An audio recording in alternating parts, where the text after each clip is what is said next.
All right, I want to show you some more about Eugene, and just to shore up some questions. Different people have had different questions about how this works and what's going on, and I want to show you some more features about it. Um, it's it makes sense if you just pay attention to what you're doing. You should be able to get what you want. Now, if I move this up and down, this is one feature that you should be aware of. One that where you can move the picture and you can see more sequence. Now, personally, I don't like the way this displays the sequence up and down like this. I actually prefer it across. All right, so in other words, this will show you the complementary strand like this. This will do it, but I can double click on this top button and it will actually show me the strand in one long sequence. So fool around with it, see if you can't find it. And I actually find this easier to work with, going back and forth like this, than I do the other way. Now the other thing, we'll talk about some of these other buttons later, but the other thing that you need to be aware of is if, say, I'm interested in something way up here, like this piece right here, well, how do I get that so that I can zoom in on it? I want to see this whole region up here, but I want to zoom in on it. How do I do that? Well, you can draw a little thing and a little box around everything, and you see the two strands. All right, that's great, but that still isn't quite what I wanted to do. I wanted to zoom in right here. So realize you can use the scroll bar on your mouse. If your mouse has a scroll bar, you can do this, and notice how this works. But still, I zoomed in and I lost the little piece I'm interested in. I'm interested in this piece, and if I zoom in, I can't get it. Well, if I zoom in a little, right as it's at the edge, realize I can move this box in a box. Well, the box is what you can see, and the smaller box is the one you can see on the screen at the time after you've zoomed in, and the outer box is the whole sequence, but you just can't see it all because you've zoomed in. And I can move one within the other. So as long as I keep this box all the way to the top and all the way over, I'm going to be able to see this little piece. So I'll zoom in a little more, and then I move the little box over here in the corner, and I can still see the little piece I'm interested in, and zoom in some more. Then I have to move it up here to the box, and there. This is how you basically zoom in and be able to keep track of your sequence. Now, sometimes it's difficult. Here's the piece again. All right, and you constantly have to move it to be able to find it, but you can keep it up. And so therefore, if you want to zoom in on one piece, like maybe this piece or something, you can do that, and then you can click on the little pieces that you want. Now the really hard thing, it turns red, and you probably can't see that in this video, but now there's a nice long single piece. This one is a nice long single piece. But actually some of these have two pieces, and it's really hard to tell what's going on. So this one, for instance, is broken up into two pieces. It turns into two different red bars. Oh, and there's a pop-up that is really hard to get to pop up, and it's really clumsy. What this is showing you is where these are identical and where they're not. Well, remember that you have the sequence that's over here and the sequence that's over here. And if you can get this little pop-up to show up, you can see which sequences are the same, and you can see where they are similar here. Now remember, we're not doing 100%. 100% is this diagonal, 100% identity, so that they're completely identical as down here. Over here, we lowered the stringency. So out of 30, to get something like this to pop up, we had 30, and the identity had to be 70%. So not all of them have to be the same to get a line, and that's what we're getting here. See if I can get this thing to pop up. It's really hard to get it to do it. I'd say that's the one thing that's difficult here, is the sensitivity to get those little pop-ups. Now, some of you, I think, have had issues going down here and copying, and you right-click and you copy, and what you realize is you don't know which one you're on. You don't know if you're copying this piece or this piece, and it is difficult. And you'd have to switch back and forth between these. And let's see, I think you can do it this way. This one gets me the 28,380, which is the top strand. But if I want the other one, I'm going to have to do something different. Let's see, how do I get the other strand? The best way, or the easiest way, the way I usually do it is I fool around with it and I get that thing to pop up and I can get the other strand that's not quite identical to it. It's 70% identical, but that, come on, pop up, pop up. Well, you saw it. You just have to fool with it until you get it to pop up. You're not really, don't put the arrow right on it. It's right up next to it, but not right on it is how it usually works for me. So here we go. So one of these strands, one-on-one sequence, is they have GCT, and it popped, it went away. But that's how you get the two sequences, is you can do this. That's the easiest way to get the little sequences that are the same. Here we go. It's hard to keep that thing up there. But the other way is to go, if it pops up, all right, like this, and record the numbers real quick. All right. So you can see link 35 match of 25, 73.529%. And the coordinates, of course, on one is 2399, 178. What are the coordinates on the other, though? So let's go. All right, that's the 2505. Oh, I've done and then I can go up here, and that one will give me up here. So I can switch back and forth by clicking on the outside here. So if I click right here, it's 1 to 230 along this one. If I click right here, it's going to be 3 to 400 here. All right, so, and you can look at it. So this is one way you can go back and forth to see which one you were oriented on. I don't think I showed anybody that, so that's probably why you might be a little confused. But now I can go select the sequence in the region I want. And remember, these two are not going to be the same if they're not on the diagonal. In other words, these lines out here, all right, are similar. They're 70% or better similar, but they're not identical. The only identical ones are right along this long diagonal here. I mean, you might get a few identical here, but they're not guaranteed to be identical.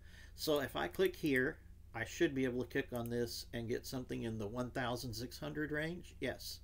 But if I click here and then click here, I should get it in the 1,005. Nope, it's still up there. It should be in the 100 range. Let's see, like this here. There we go. In the 30 to 58 range. All right. Let's see if we can get this. And there it is. That's the sequence you're looking at. Now it also depends on if you do little boxes. This also will affect where you are. So one of them, and especially if you don't make even boxes, they're going to be different. All right, so keep in mind what's going on, but realize that you have to change this so that you know. Now this one is good. I like this because here, when you look up at this top screen, it shows you that the piece we're looking at is 13871453 on one strand, or going this way, but it's at 156222 going on this side. So just keep that in mind. And this one is scrollable up here if you click on the right things. I like to keep this one down here also in the single strand. I've never tried this. Can I copy this? Select sequence region. Yes, it looks like I can. Okay, you can do that. You can select it. I don't know if you can copy it. That's not the same as down here when I do this. select sequence region, copy paste, but I've never tried it here. Select, yeah, copy paste, you can do it. So that might be a better way to do it. Use this little line here instead of the one where it's diagonal. I just now saw that myself. So, but what if they're on like opposite ends? So down here, let's see, one where there's up here and way down. Let's see if we can find one that's way up here at 1 and also down here, something like this thing. All right, so here I'm going to want to copy this one. So here is one piece. This is at the 3,800 mark, which I guess is right here. All right, but where is it over here? Well, I'm going to have to use this to go down and find it. And it's at 3,000 and at 630. So, okay, here we go. And we brought them all both on the same place. But this is after I am in here. If we were not in the big, if we were not within that thing, let's see, let's scroll back out. That would make it much harder. You're going to have to scroll around and find them. So if I'm clicking here, see, this is at the beginning of this sequence, and this is towards the end, and this is long, but it adjusts so I can see both of them. And I didn't realize it, but you can just click here, and you can select the sequence here, and you can also select the sequence here if you want the other one. But remember, they're going to be 70% identical or greater, so they could be identical, but they're not. That's the wrong way to say it. They're going to be 70% the same, but probably not identical because they're not on the diagonal. If you click on the diagonal, it's identical. All right, the ones out here may not be. All right, just a little bit of stuff. Now, the other thing I want to show you real quick is, what if I want to translate this? Well, this does the translation for you.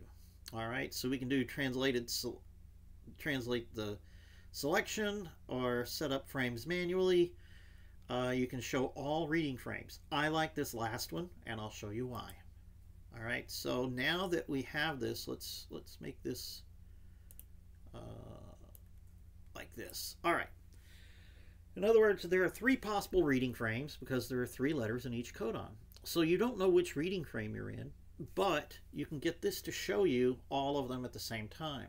In other words, right here, T, T, T. See these 3 T's? Well, that's the amino acid, whatever F stands for. And V is valine, so the one right here is a T, so that's the one centering on it, so GTT is valine. But if I go to this one, that's a C, cysteine, and that's TGT. So in other words, as I move through these, I'm getting different reading frames. So in other words, it's the start. So if you start here, GTT, it's going to go to that middle letter to the V. If I start here, all right, or I should say here, all right, that's going to be TTT. All right, if I start here, TTG, that's a lysine. All right, so this is useful when you're doing translations. I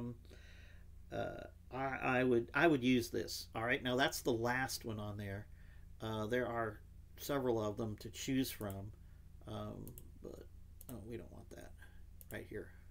Show all frames. Now you could just translate it, and that's if it's in the natural reading frame, that just the first one you see and then the last one. So in other words, we have this selected piece, TGG. That may not be the one you want. Maybe you're checking to see if it's in the reading frame. That's why I like, that's why I like the show all frames. All right. This is the one that if you start on it, it's doing it. But you might want to start with the T before. All right. Or you might want to start with the G after. All right. And you get to see all the frames at once. And that's going to be very important. This will help when trying to translate or find the exons, introns, and where they interact. You'll see where it just suddenly cuts off and doesn't work anymore. And I'll be showing you that in the future. So here, this is just a little bit more dot plot.